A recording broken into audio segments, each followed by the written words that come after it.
どんなお店をやりたい？苫小牧が今後盛り上がるんやったらそんな最高なことねえじゃんって思って、心がざわざわしたのを今でも覚えています。もう全部見に行くっていう。飲食と表現が溶け合うような場所。妥協するなみたいなことをなんか言われたのかな。こんにちは、ゆりです。来年の春、札幌の手稲でカフェ&ダイニングを始めるにあたり、お店ができるまでを記録しています。第2話では未来に向けて動き始めた日々のことをお話ししていきます。2025年4月、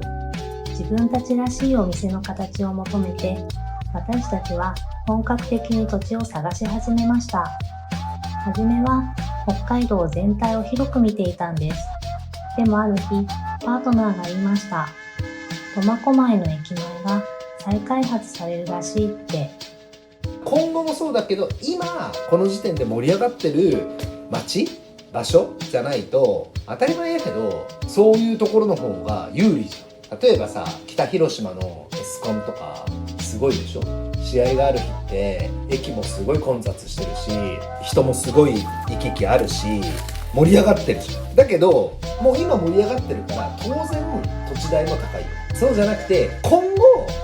今例に挙げたから言うけど、北広島みたいになるようなところで何かないかなっていうのをチャット GPT に投げて探してたんだよ。そしたら苫小牧が再開発計画がどうのこうのみたいな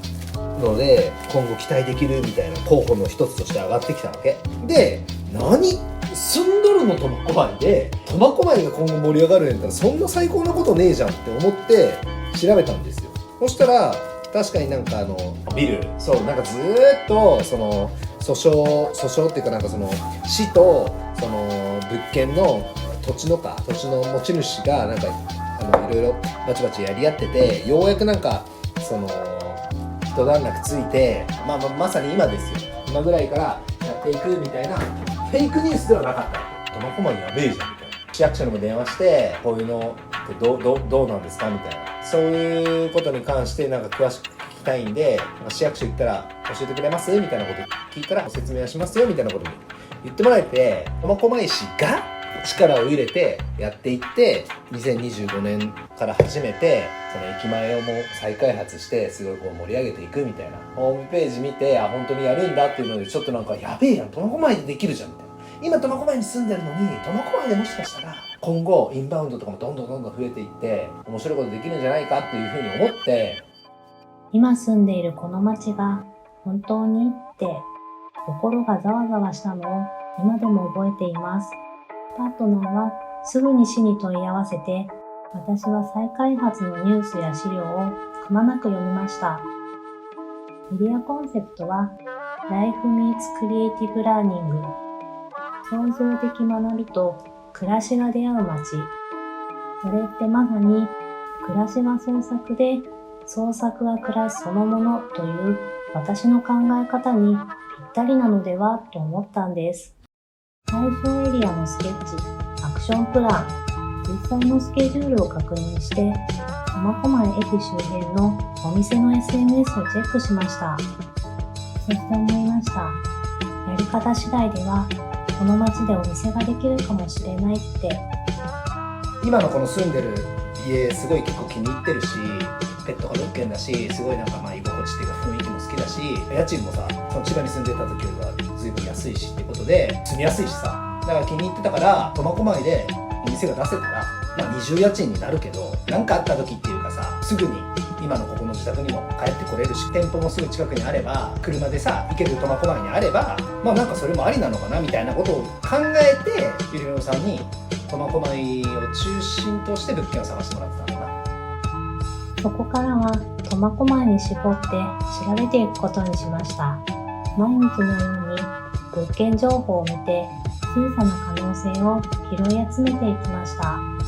どれも一長一短で、一つ一つにここだったらどんなお店になるだろうと想像していました。家の近くにあるカフェ、この辺りではなんかすごいちょっと雰囲気がいいっていうか、可愛いねみたいな感じで2人で言ってたところが、なんかある日急に空き店舗になってて、それもゆりめろさんがなんかネットかなんかに見つけたんじゃなかったかな、すぐ俺が内見行ったんだよね。設備とか広さとか場所、確かにまあすごい近いしいいなとは思ったんだけど、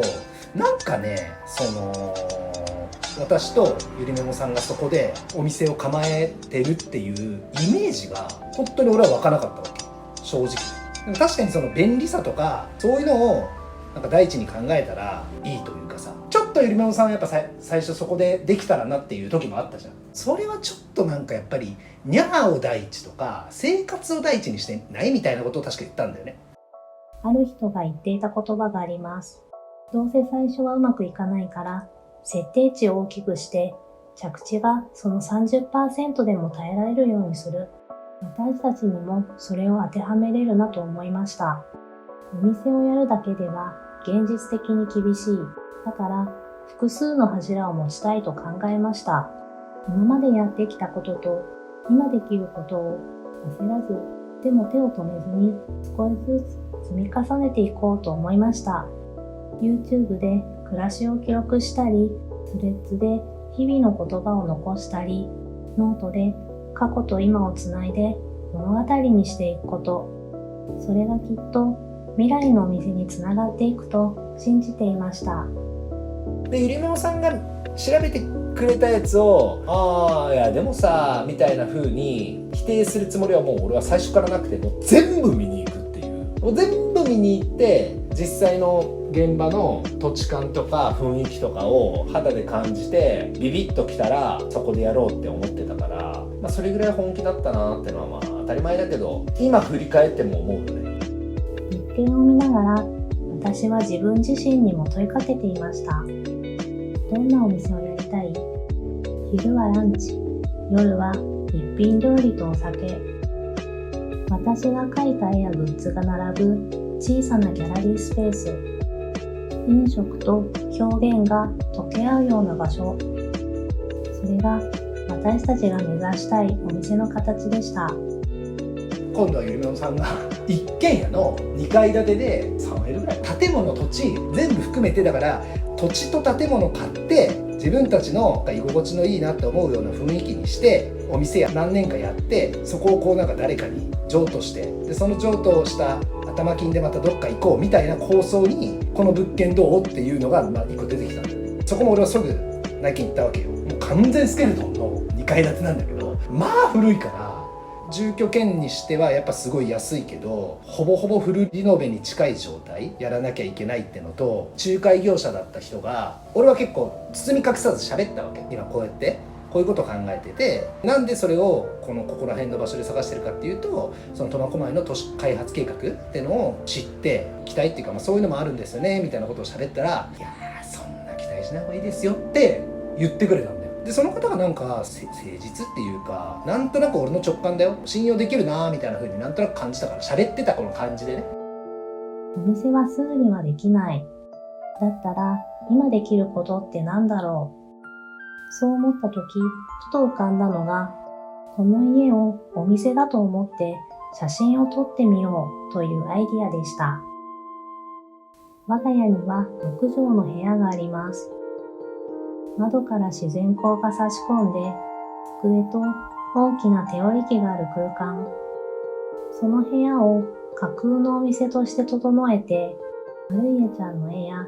森のサンプルを並べて撮影してみました。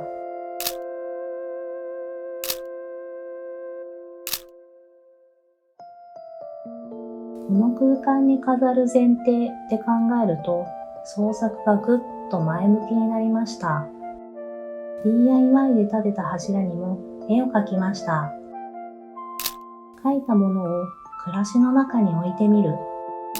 暮らしの中にあるものを絵にしてみる。描くことが暮らしの延長になって、残すことが未来の作品になる。そんな考えが自然と育っていきました。ラフでも書きかけでも展示になる。それが私にはすごく合っていたんです。絵を描くことそのものじゃなくて、絵のある暮らしを表現することが大切なんだ。完成品じゃなくていい。日常の中から描きたい思いを救ってあげればいい。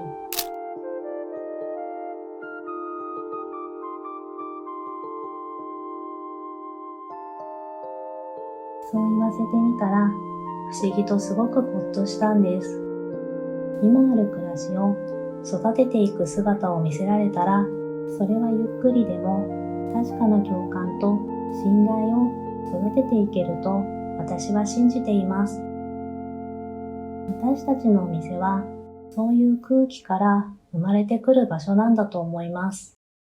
手入れのお店でバチッと来て、よしここでやったらやるっつって言って決めたのが、例えばじゃあ100万円ですね。入村さんが見つけてくれた苫小牧の物件は10万円ですみたいな、10倍の差があっても